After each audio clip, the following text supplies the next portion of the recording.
SRZ News. Super Records.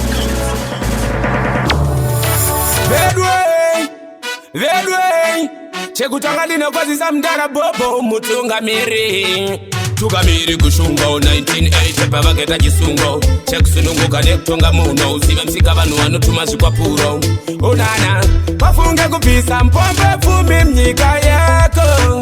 nyika yedu pfumi wedu mako avo hondo hapana noti udza nezvehondo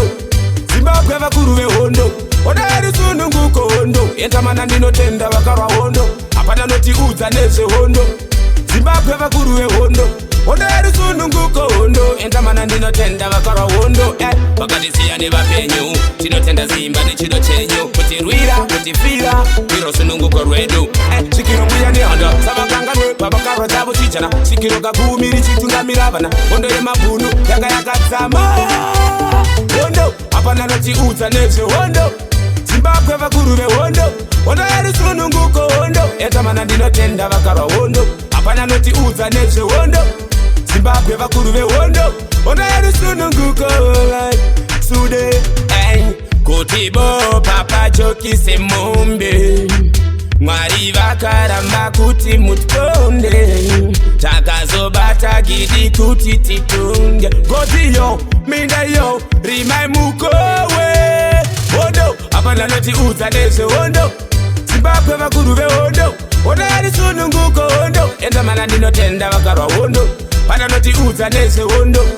Zimbabwe vakuru vehondo hondo yari sununguko hondo entamana ndinotenda vakarwa tukamiri kushunga 1980 pavaketa chisungo chekusununguka nekutonga muno uzive msika vanhu vanotuma zvikwapuro unana vafunge kupisa mpombe pfumi mnyika yako nyika yedu pfumi wedu mako avo hondo hapana noti udza nezvehondo Zimbabwe vakuru vehondo hondo yari sununguko hondo entamana ndinotenda vakarwa hondo hapana noti udza nezvehondo Zimbabwe vakuru vehondo hondo yari sununguko hondo entamana ndinotenda vakarwa hondo vakatisiya nevapenyu tinotenda zimba nechido chenyu kutirwira kutifira iro sununguko rwedu sikiro mbuya nehondo savakanganwe pavakarwa dzavo chijana sikiro kakumi richitungamira vana hondo yemabhunu yanga yakadzama hondo hapana noti udza nezvehondo Zimbabwe vakuru vehondo hondo yari sununguko hondo entamana ndinotenda vakarwa hondo hapana noti udza nezvehondo Zimbabwe vakuru vehondo hondo yari sununguko sude kuti bo papa chokise mombe Mwari vakaramba kuti mutikonde takazobata gidi kuti titunge gotiyo mindayo rimai mukowe